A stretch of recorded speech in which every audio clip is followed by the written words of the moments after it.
ಬಾಗಲಕೋಟೆ ಜಿಲ್ಲೆಯ ನವನಗರದಲ್ಲಿರುವ ಸರ್ಕಾರಿ ಜಿಲ್ಲಾ ಆಸ್ಪತ್ರೆಯಲ್ಲಿ ಅಗತ್ಯ ಔಷಧಿ ಮತ್ತು ಮಾತ್ರೆಗಳ ತೀವ್ರ ಕೊರತೆಯನ್ನು ಖಂಡಿಸಿ ಕರ್ನಾಟಕ ರಾಷ್ಟ್ರ ಸಮಿತಿ ಕೆಆರ್ಎಸ್ ಪಕ್ಷ ಇಂದು ವಿನೂತನ ಶೈಲಿಯ ಶಾಂತಿಪೂರ್ಣ ಭಿಕ್ಷಾಟನಾ ಪ್ರತಿಭಟನೆ ಹಮ್ಮಿಕೊಂಡಿದ್ದಾರೆ.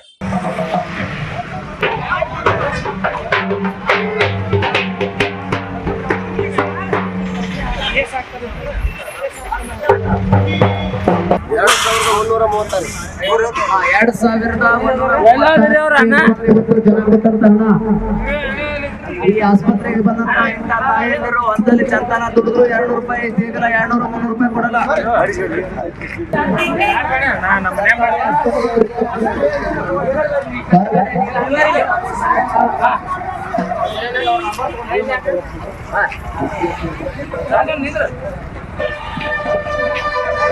ಇಲ್ಲಿ ಬರೀ ಇಚ್ಕಡಿ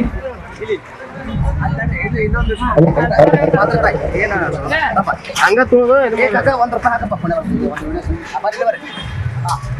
ಒಳ್ಳೇದಾಗ ಆಸ್ಪತ್ರೆ ಇರ್ತಾರ, ಉಳ್ಸಕ್ಕೆ ಇರ್ತಾರ ಅವರು.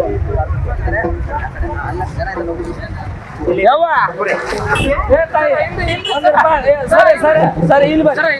₹1 ಎಷ್ಟು ಬೇಕಾದಟ ಈ ಆಸ್ಪತ್ರೆ ಒಳಗ ದವಾಖಾನೆ ಒಳಗ ಸರಿಯಾಗಿ ಔಷಧಿ ಕೊಡುವ ಜನರಿಗೆ ಅದರ ಸಲುವಾಗಿ ನಾವು ತಿಳಿ ಮಾಡಿ ಅವ್ರಿಗೆ ಆಸ್ಪತ್ರೆ ಅವ್ರಿಗೆ ಕೊಡಾಕತ್ತೀವಿ. ಎಷ್ಟು ಹಾಕತ್ತಿ ಎಷ್ಟು ಬೇಕಾದ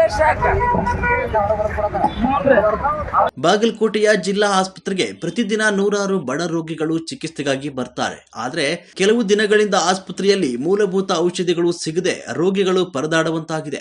ಸರ್ಕಾರದ ಈ ನಿರ್ಲಕ್ಷ್ಯ ಧೋರಣೆಯನ್ನು ಖಂಡಿಸಿ ಹಾಗೂ ಜನರ ಆರೋಗ್ಯದ ಹಕ್ಕನ್ನು ಎತ್ತಿ ಹಿಡಿಯಲು ಕೆಆರ್ಎಸ್ ಪಕ್ಷ ಈ ಹೋರಾಟಕ್ಕೆ ಕರೆ ನೀಡಿದೆ.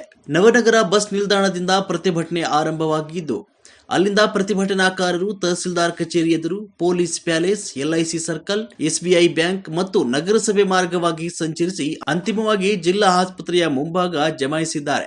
ಈ ಪ್ರತಿಭಟನೆಯ ಮೂಲಕ ಸರ್ಕಾರ ಎಚ್ಚೆತ್ತುಕೊಂಡು ಕೂಡಲೇ ಆಸ್ಪತ್ರೆಗೆ ಅಗತ್ಯ ಔಷಧಿಗಳನ್ನು ಪೂರೈಕೆ ಮಾಡಬೇಕು ಅಂತ ಪ್ರತಿಭಟನಾಕಾರರು ಆಗ್ರಹಿಸಿದ್ದಾರೆ.